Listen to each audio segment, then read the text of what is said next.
इस कहानी की शुरुआत होती है 11,500 साल पहले। अभी अभी आइस एज खत्म ही हुई थी और इंसानों को ये चीज़ समझ में आने लगती है कि हम सर्वाइवल के लिए केवल हंटिंग पे डिपेंड नहीं रह सकते।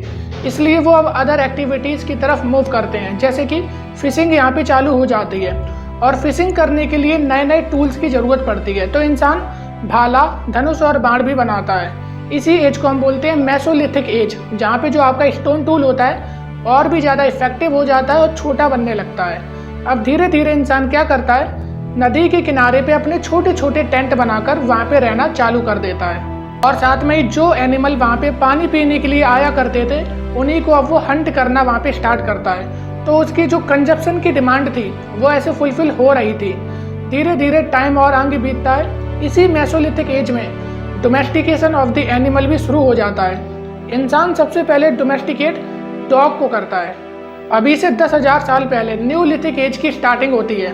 अब क्या आदमी पानी के किनारे रहना शुरू कर देता है, तो जो नदी के आसपास का लैंड होता है वो बहुत ज़्यादा फर्टाइल होता है। इसी के कारण यहाँ पे हमें एग्रीकल्चर भी देखने को मिल जाता है। अब जब खेती होती है तो जो ग्रेन्स होते हैं, अनाज होता है, उसे रखने के लिए ज़रूरत पड़ती है टोकरी की भी। साथ में अब वो गेहूँ को कच्चा तो खाया नहीं जाएगा, उसका कुछ बनाया जाएगा। मेकिंग के लिए हमें बर्तन की ज़रूरत पड़ती है, तो इस एज में हमें मिट्टी के बर्तन भी देखने को मिल जाते हैं। और दूसरी तरफ जहाँ पे फिशिंग एक्टिविटीज़ ज़्यादा हो रही थी वहाँ पे हमें इस टाइम पर शिप बिल्डिंग भी देखने को मिल जाती। छोटी छोटी बोट या फिर नाव बना करती थी वहाँ पे, क्योंकि अब पानी के बीचों बीच भी जाना होता था। फिशिंग एक्टिविटीज़ ज़्यादा यहाँ पे बढ़ रही थी।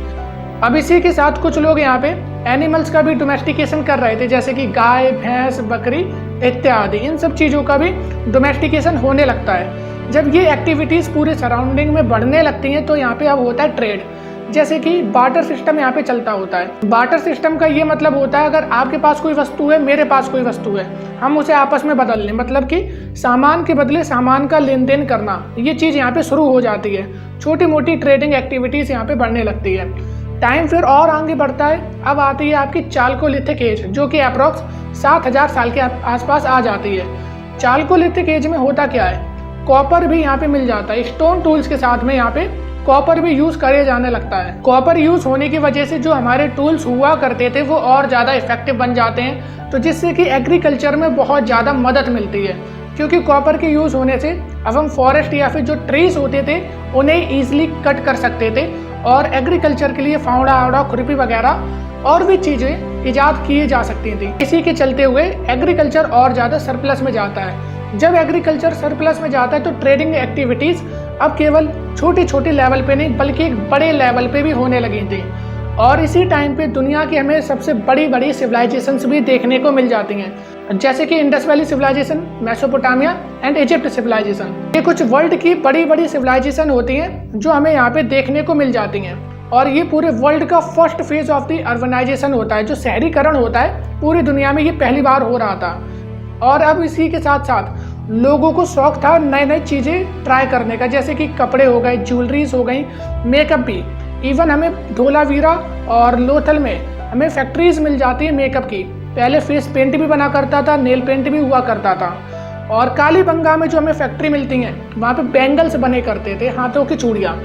और अब जो यहाँ पे ट्रेड होता था अलग अलग देशों के साथ होता था, पानी वाले जहाज़ों से ट्रेड किया जाता था। और जो ट्रेडिंग के सामान हुआ करते थे वो कुछ ऐसे सामान थे जैसे कि आपका सेंट हो गया, लग्जरी आइटम्स हो गए, precious, semi precious stones and metals हो गए। और आपका अनाज तो होता ही था, साथ में वाइन्स भी होती थी, सिल्क का कपड़ा, मसाला, ये सारी चीज़ें अब आपकी ट्रेडिंग होने लगी थी। बट इंडस वैली सिविलाइजेशन में हमें अभी तक कोई स्ट्रॉन्ग पॉलिटिकल सिस्टम देखने को नहीं मिल रहा था। धीरे धीरे टाइम और आगे बीतता है और आता है अभी से 3500 साल पहले ऋग्वैदिक एज। ऋग्वैदिक एज में ये सारी हमें ट्रेडिंग एक्टिविटीज़ तो देखने को मिल ही जाती हैं, साथ में यहाँ पे स्ट्रॉन्ग पॉलिटिकल सिस्टम भी हमें देखने को मिलता है। यहाँ पे सभा समिति इसका कंसेप्ट था और एक किंग होता था, एक राजा होता था जो कि इलेक्टेड होता था जनता द्वारा। और यहाँ की जो आर्मी होती थी वो स्टैंडिंग आर्मी नहीं होती थी, परमानेंट नहीं हुआ करती थी। वो जो आर्मी होती थी वो डेली बेसिस पे नहीं थी, टेम्परेरी आर्मी यहाँ पे ये लोग रखा करते थे कि वो लोग अपना अपना काम करते थे और जब भी ज़रूरत युद्ध के लिए पड़ती थी तो वो ही लड़ने के लिए आ जाया करते थे। लेकिन टाइम अब थोड़ा और आगे इवॉल्व होता है। 3000 साल से 2500 साल पहले आती है आयरन एज। यहाँ पे इंसान की लाइफ की सबसे बड़ी डिस्कवरी होती है जिसे बोलते हैं लोहा। जब लोहा मिलता है तो ट्रांसपोर्टेशन में बहुत ज़्यादा मदद मिल जाती है और अच्छी गाड़ियाँ बनने लगती हैं, साथ में हथियार और अच्छे बनने लगते हैं। क्योंकि अब यहाँ पे प्रॉपर्टी का कंसेप्ट आ चुका था, लोग अपने अपने पर्सनल प्रॉपर्टीज़ बनाने लगे थे, नेचुरल रिसोर्सेज पे लोग अब कब्जा करने लगे थे। तो अपनी प्रॉपर्टीज़ की दूसरे से रक्षा करने के लिए हथियार बहुत ज़रूरी होते थे। पहले हथियार केवल यूज़ होते थे जानवरों को मारने के लिए, लेकिन अब हथियार यूज़ होते थे इंसानों से अपनी रक्षा करने के लिए। इसी वजह से यहाँ पे हमें जनपद देखने को मिल जाते हैं, जो कि छोटे छोटे राज्य साम्राज्य हुआ करते थे। टाइम और आगे बढ़ता है, अब हमें यहाँ पे महाजनपद काल देखने को मिल जाता है, अप्रॉक्स कुछ 2500 साल पहले, जहाँ पे बड़े बड़े लार्ज एम्पायर हुआ करते थे, जैसे कि मगध एम्पायर।